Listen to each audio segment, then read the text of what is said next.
All right, guys, welcome back. This is episode 3 of the Jake Ellenbogen Show. I am Jake Ellenbogen, and appreciate you guys. We hit over 2,000 or 200, excuse me. Let's lower the expectations there.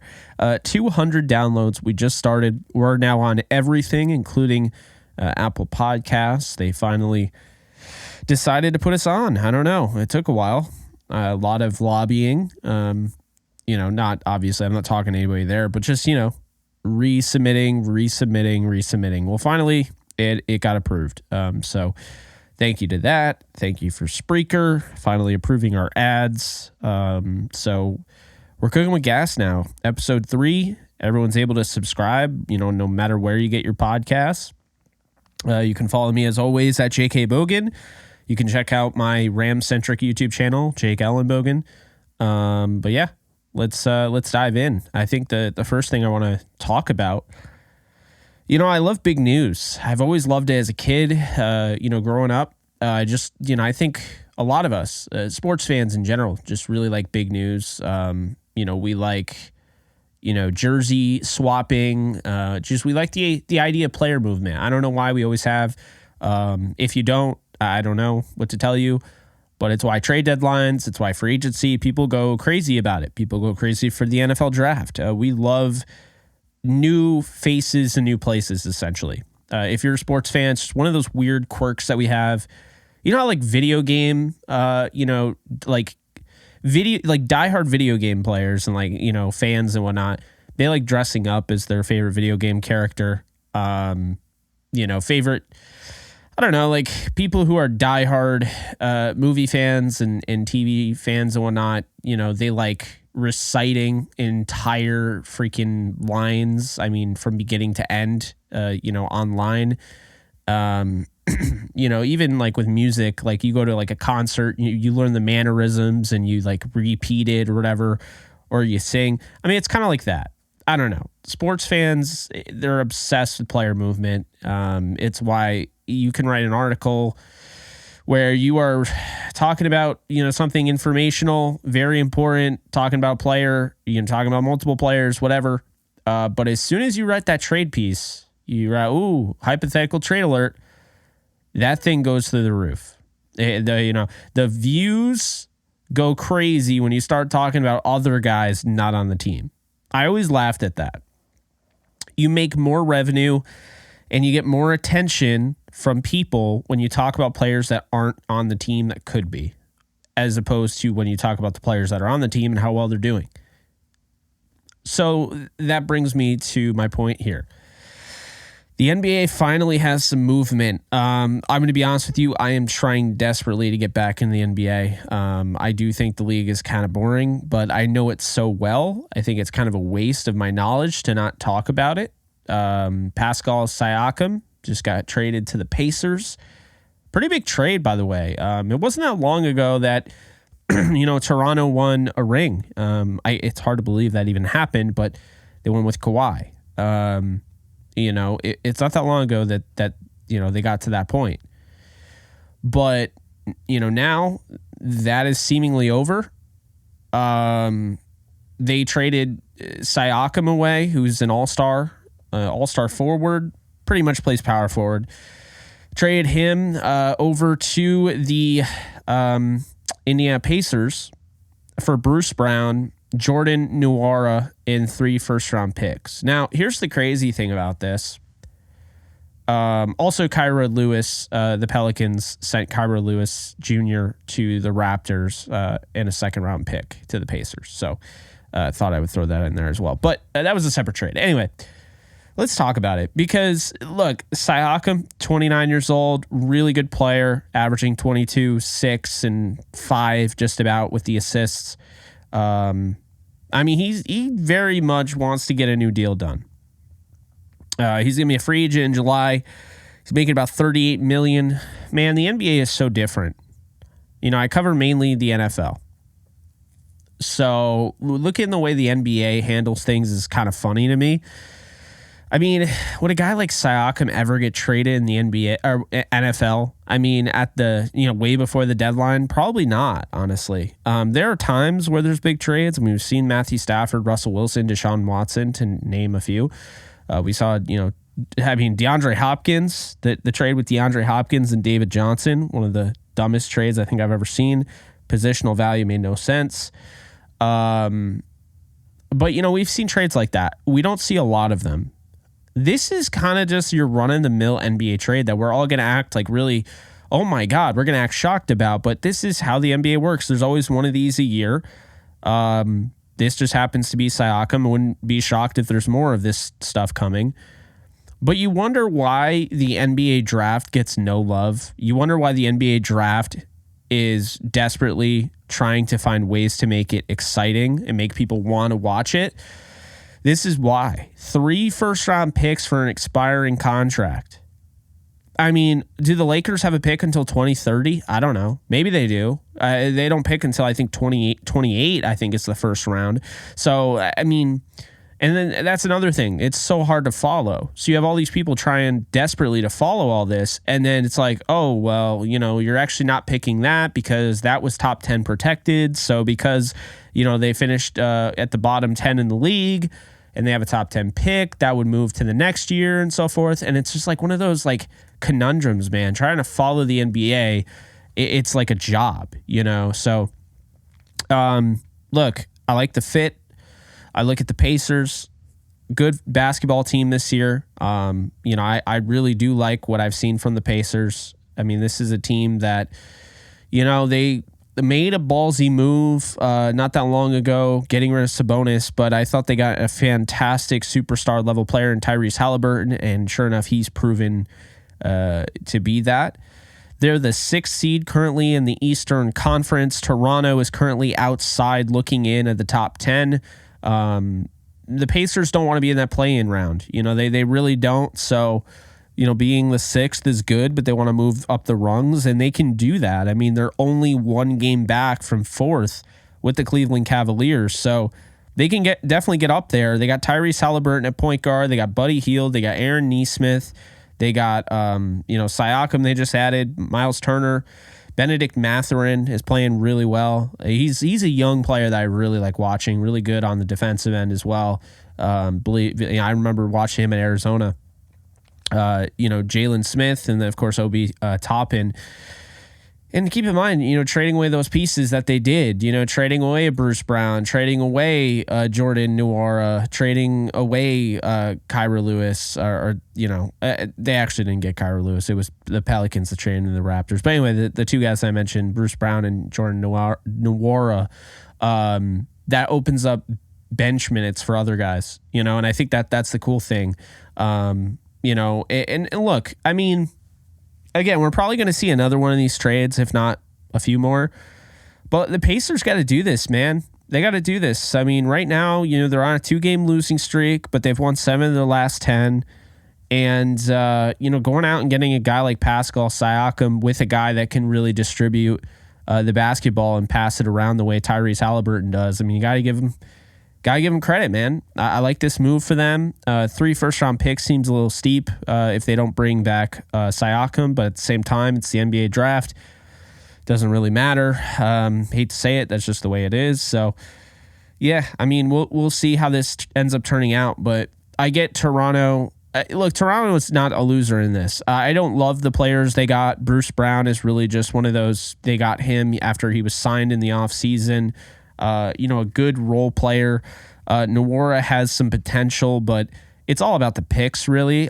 They got something for Siakam for a guy that they weren't going to bring back at 29 years old. So I can't hate on it. I think it's a win-win for both sides, mainly so the Pacers, but the Pacers are also in contention to be playing late into the playoffs. So we'll see how that works out. Again, we've only played there's only been 40 games, so half the year. But I like the move for the Pacers. I like the way that started off the day.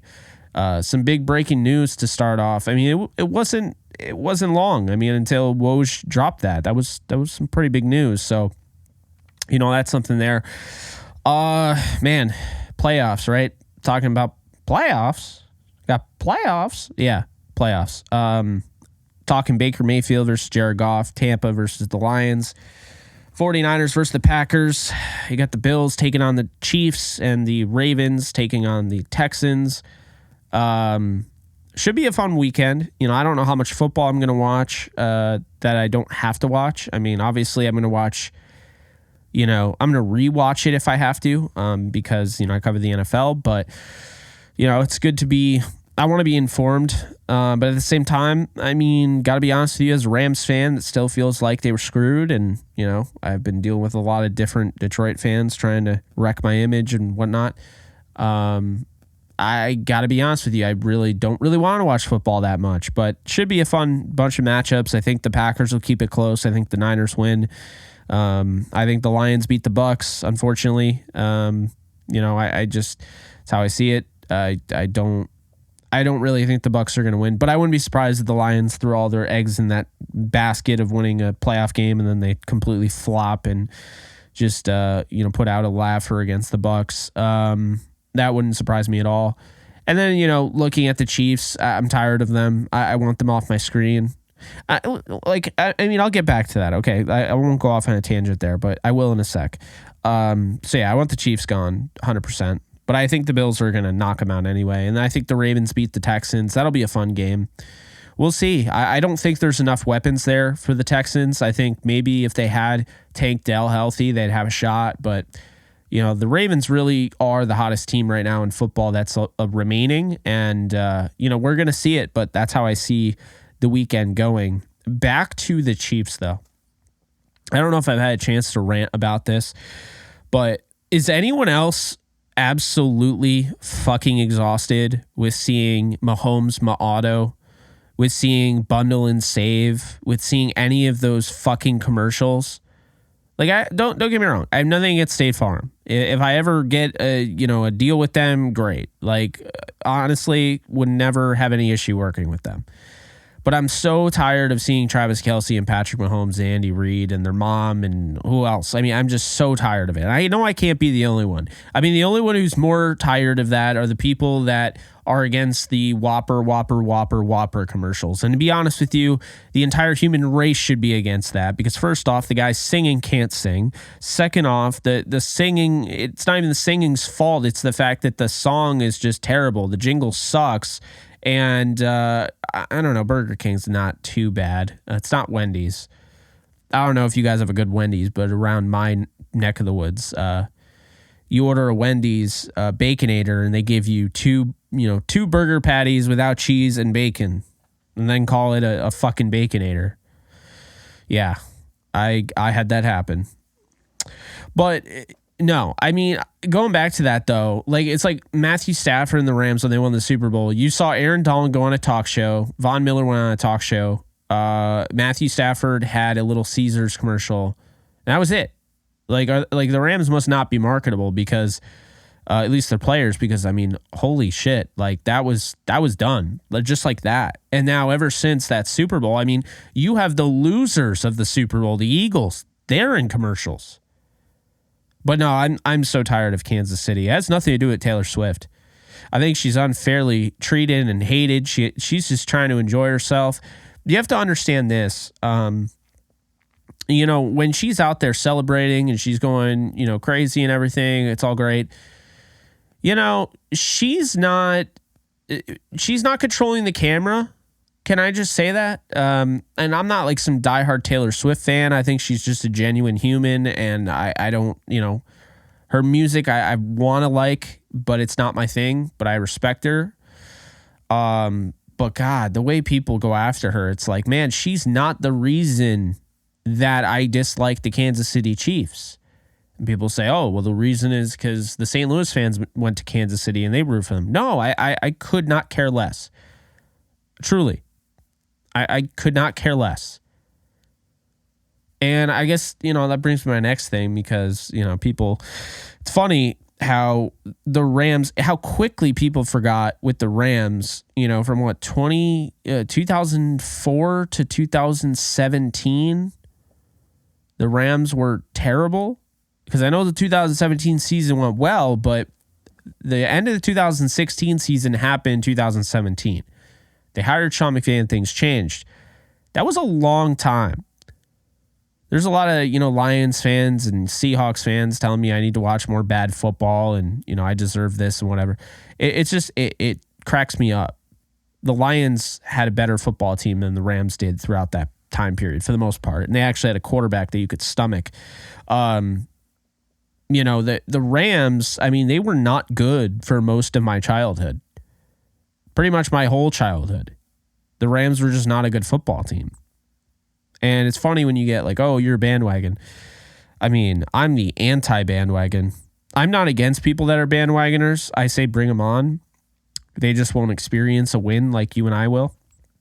But the thing that cracks me the fuck up is that I have jerseys of Trey Mason, of Robert Quinn, of Michael Brockers, of Darrell Henderson, of Kayvon Webster, Tavon Austin, Jared Goff, Sam Bradford, Steven Jackson, Ricky Prohl, Torrey Holt, Isaac Bruce, Kurt Warner, Marshall Faulk. I have all these jerseys, right? All different time periods, right?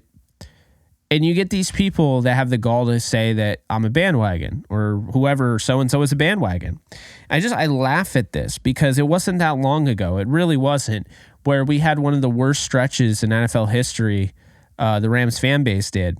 And man, I was rooting for that team up here in upstate New York. Like, are you kidding me? I got bullied at school for liking the Rams. My whole school career. And you get to the point in high school, it gets to the point where it's not really bullying anymore. You realize, just busting your balls, no big deal. But no, I was like routinely bullied. Like, I had kids try to cut my jersey when I was wearing it. I remember wearing a Robert Quinn jersey and someone took a pair of scissors and tried to cut my jersey. That was that. I also lost an Orlando Pace jersey because I got hit by a car after the Rams lost to the Seahawks, actually, to go to the playoffs in 2011. And I got hit by a car the next day wearing my Orlando Pace jersey. Don't ask me why I was wearing a Rams jersey after they had just lost the last game of the year. Missed the chance to go to the playoffs, but I did. That was Clipboard Jesus, Charlie Whitehurst, who beat them. And the next day, get hit by a car, and the EMTs cut the Orlando Pace jersey off of me. I asked them to take it off, but they couldn't because they didn't want to risk any further harm to my body, so they cut it right off. And yeah, that was the end of that. But hey, I've been through the ups and downs, and I'll tell you right now, there's not a team I love more than the LA Rams. It's funny when people are like, oh, you LA people, bro. I went to LA 3 times, and I already decided I'm not living there. I live in upstate New York. I'm a New Yorker, right? And it cracks me up because it's like, how can you call someone a bandwagon if they've been a fan of a team their whole life when they were, essentially, the Rams were in St. Louis most of my life. And then they go to LA and it's like, still even further. I'm not even close. I have to spend about a grand just to watch the Rams play for one weekend. It's not easy. That's why I don't go to SoFi all the time. It's why I've never been. Money's been tight. Not anymore, but it was for a while. So it's just funny. Anytime someone calls you a bandwagon fan, the fact they care that much about how long you've been a fan or where you live and all that, it's just weird as shit, man. I don't know why people get into that. I don't. Speaking of which, weird as shit. The MCU haters, man. I gotta say, I haven't talked enough about the MCU on this pod. I'm going to now. God, MCU haters are something else. I understand if you're listening to this, you don't like the MCU, don't take offense to this. This isn't directed at you.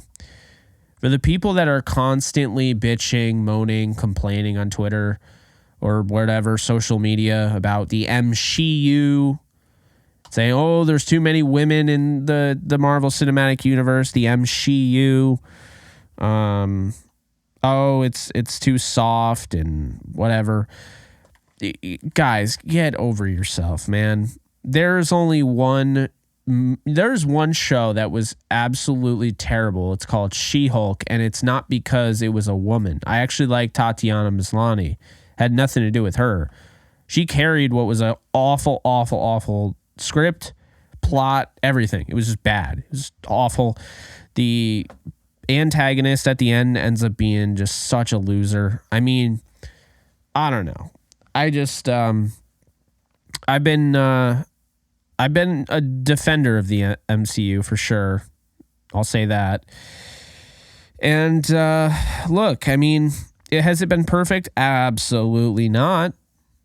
It has not been perfect. The MCU is not perfect. But I like this Echo show. I like the Marvels. I thought Guardians of the Galaxy Volume 3 was fantastic. Was the best one probably in the series and was the second best movie I saw last year. I'm really excited for Deadpool. I'm excited for the continuation of the multiverse saga. I'm really bummed about Jonathan Majors and the whole recasting and everything. I'm bummed it had to happen. But I'm excited. X-Men is coming. We're going to see another Tom Holland Spider-Man. It's supposed to be another trilogy. We'll see if we actually get that. Miles Morales is supposed to make his live-action debut soon.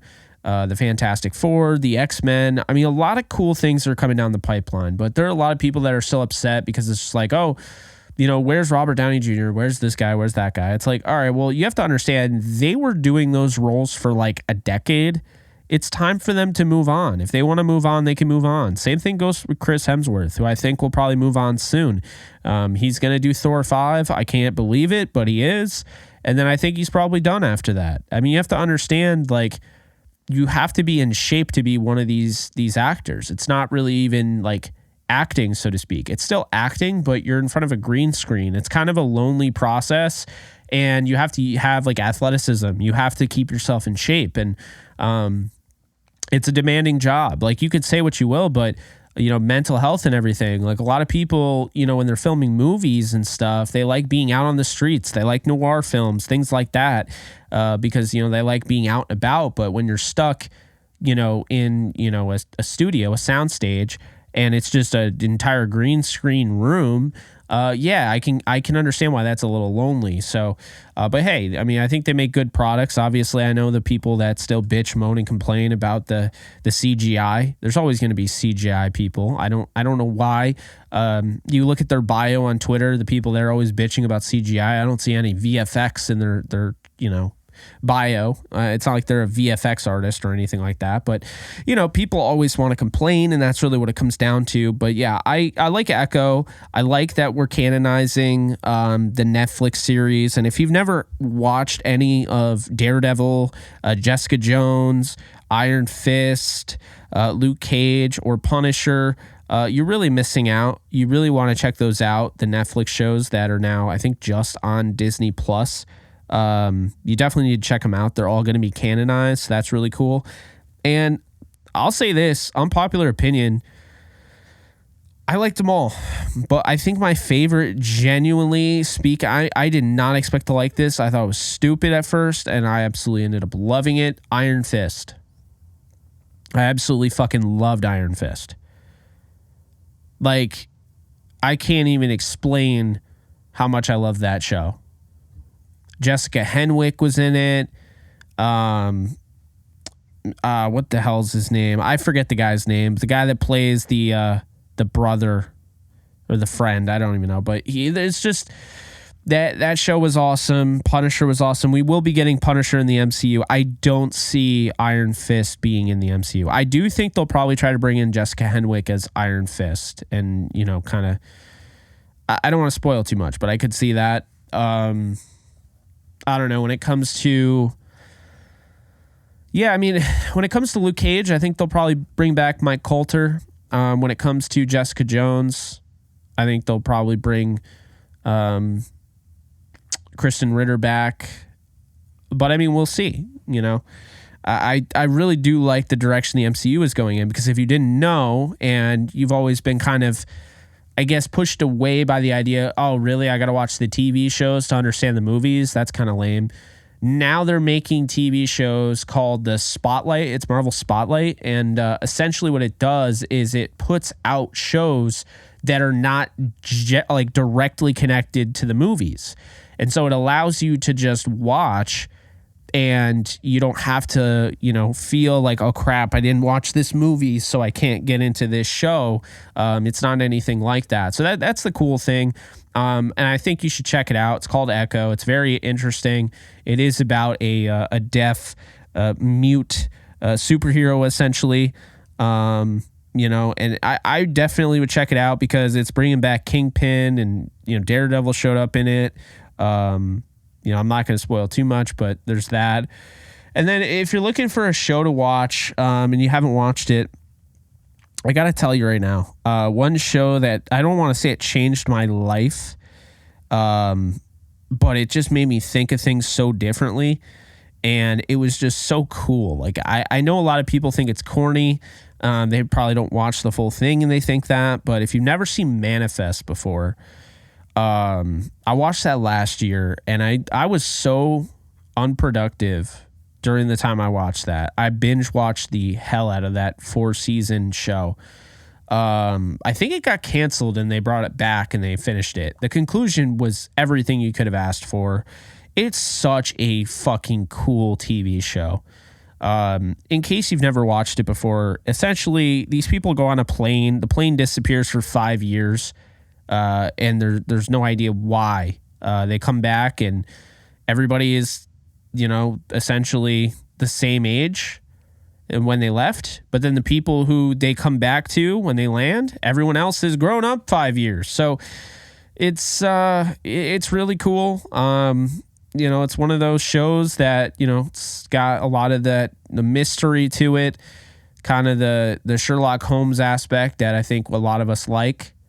But it's a drama. It's got a lot of, heart tugging moments, and it's not necessarily a kid show. Like it's definitely got some dark to it. But I like it a lot. It's one of my favorites. And last year I had the pleasure of watching so many great shows, including not just Manifest, but Succession. See, a lot of you guys were like, you got to watch Succession. And I was like, oh, is this another Walking Dead? And I'm sorry. For anyone that likes The Walking Dead, maybe someday I'll get into it, but I just found it to be incredibly boring. So, I'm sitting there and I'm watching Succession, and I'm like, first episode, I'm like, all right, hey, this isn't that bad. Then the second episode, I'm like, oh, okay, this is starting to be pretty good. And then, I ended up, I think I had plans because I was just going to watch 2 episodes and then go out with some friends. And I remember texting my friends like, yeah, I'm not going out. I fucking canceled my plans. I ripped, ripped open a fucking Blue Moon, and I just started kicking back and relaxing. And sure enough, the next day was here and I hadn't gone to sleep, and I watched Succession nonstop. And I mean, it's not the most unbelievable thing, because if you know me back when I worked at a call center, I think I told this on my channel, maybe. Alexis, my co-host of Downtown Rams, and formerly the Halftime Show, which was a kind of just a miscellaneous podcast her and I did. It was fun. We did 30 episodes, I think. Maybe less, maybe more. I don't remember exactly, but we did some episodes, and we were really big into movies, and her and her and I would talk about it, and she was like telling me I got to get into this show called Game of Thrones, and I kept hearing about it, and I'm like, ugh, my dad wants me to watch it. I feel like Game of Thrones is just too much. I miss too much. I don't feel like I can do it. Well, sure enough, my dad wouldn't stop. Alexis wouldn't stop. So I end up watching it. I start it. I can't stop watching it. I finished the whole fucking series in a week, right up until the finale, the final episode. So what I was doing was surprising my dad. I was going to watch the final episode with him, which I ended up doing, but you couldn't keep the surprise because I literally, and here's the thing, guys, like I cheated time. that week, man, that week was crazy. I went to work every day, but I didn't sleep. I essentially watched Game of Thrones till the sun came up, went to work, watched it at work on my lunch break. Then I would get off at 4:30. I would fly home. I'd get home in 16 minutes. Probably should have been 30, but is what it is. And then I would watch it until the sun came up, and then I do the same thing over and again. And I finished the entire fucking season in a week. And I just absolutely, it's one of the craziest things I've ever done. I do not recommend it. Very unhealthy, very unsafe, because when you're not sleeping, you're not recharging. If you're not recharging and you're sitting there just consuming content, especially sitting in a chair, that's another thing. I wasn't laying in bed. I wasn't laying on my couch. I was sitting in an office chair watching it hunched over on a laptop. I don't know why.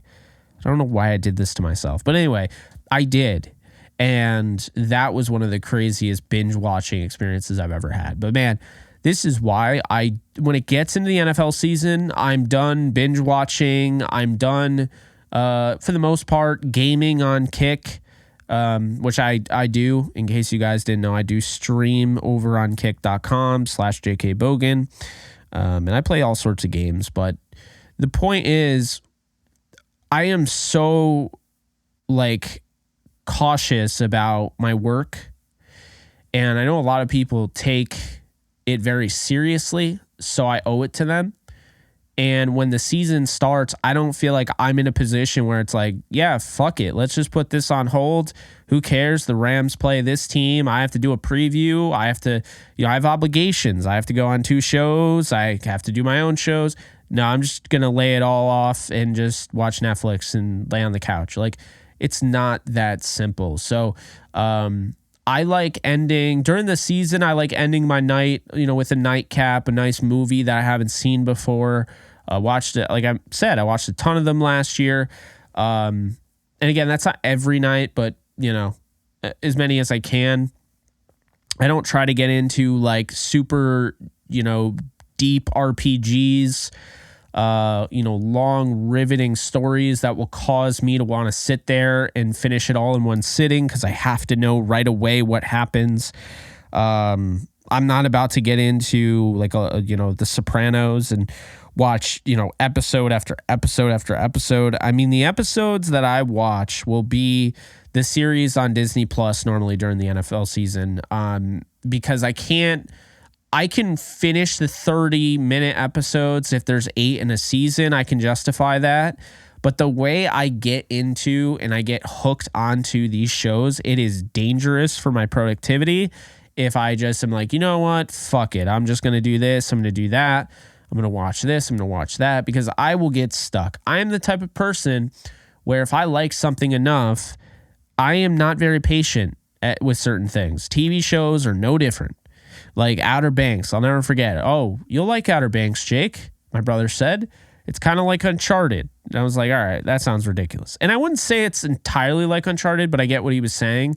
Sure, fuck enough. I literally boot the thing up. I'm watching Outer Banks, and oh my God, the thing has me hooked. Absolutely hooked. Same thing with Ozark. Like my parents, Twitter, oh, you got to watch Ozark. Oh, my God, you got to watch it. Marty Byrde is amazing. Oh, my God. It's like, okay, I'll watch this show with Jason Bateman in it if you just stop and leave me alone. So I watched the show with Jason Bateman in it. Sure enough, it's the same thing. It's the same fucking thing, guys. It's just I'm sitting there constantly watching it, getting nothing done. And it's just like, that's what I'm trying to avoid. Another one that did that 2 years ago, I watched The OC for the first time. Now, I had also watched Gotham. I watched Gotham back when it first came out, and I never finished it. Didn't even come close. I might have finished the first season, but I never finished anything like the whole thing. So I'm watching Gotham 2 years ago, and I get super into that. Super unproductive. I can see it. It's funny. I know exactly the dates too, like the time frame. So when I go to my YouTube channel and I go to my analytics, I can see exactly when the views and the posts dipped off. And it's not professional, but it's I know it now. I learned from my mistakes. But yeah, 2 years ago, I watched Gotham, finished Gotham. And then after that, I was like, man, I'm a big fan of Ben McKenzie. He was awesome as Commissioner Jim Gordon. So sure enough, I say it, make the mistake of telling my dad that. My dad is like, oh, yeah, you should have seen him as Ryan Atwood. I was like, who's Ryan Atwood? He's like, oh, yeah, he was in the OC. Now, I remember the OC because the California song that everyone probably knows, I don't have to hum it, that song used to play all the time when I was little. So I assume my parents used to watch this show.